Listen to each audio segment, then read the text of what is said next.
Ready start.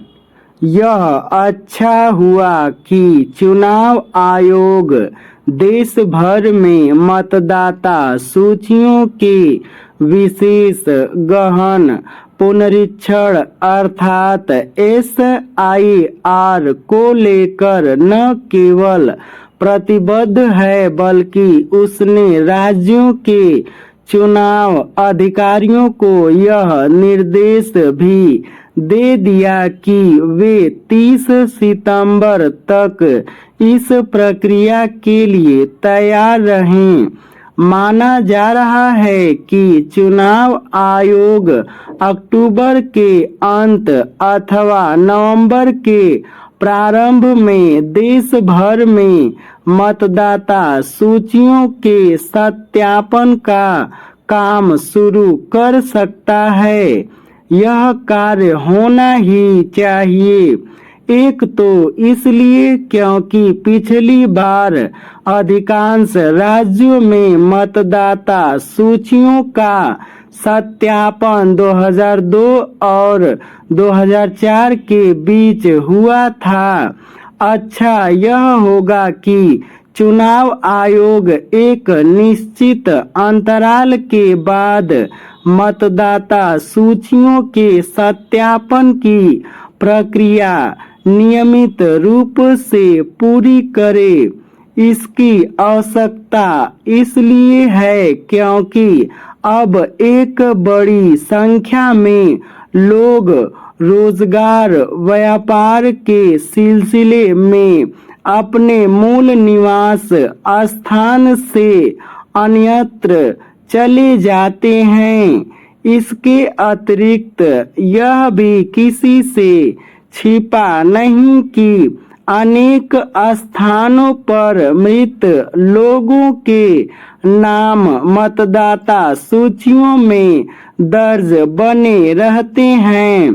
Bihar में मतदाता सूची के सत्यापन की प्रक्रिया न तो इस आशंका को भी बल दे दिया है कि अवांछित लोग और विशेष रूप से बांग्लादेश, म्यांमार, नेपाल आदि के नागरिक फर्जी प्रमाण पत्रों के सहारे भारतीय मतदाता बन बैठे हैं।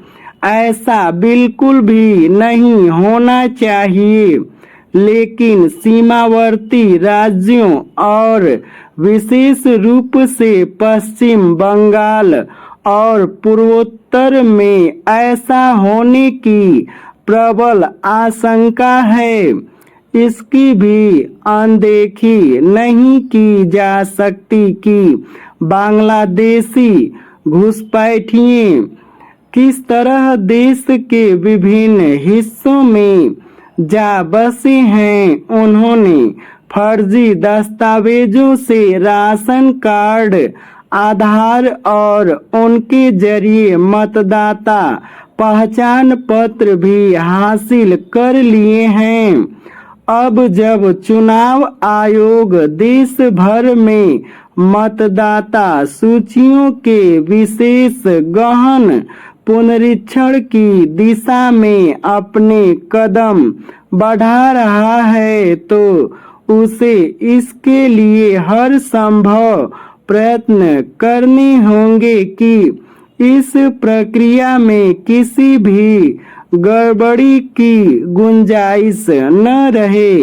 निसंदेह इतने बड़े देश में मतदाता सूचियों में सुधार करने की प्रक्रिया में कहीं न कहीं न कुछ खामी देखने को मिल सकती है। लेकिन इसका यह मतलब नहीं कि मतदाता सूचियों का सत्यापन ही न किया जाए।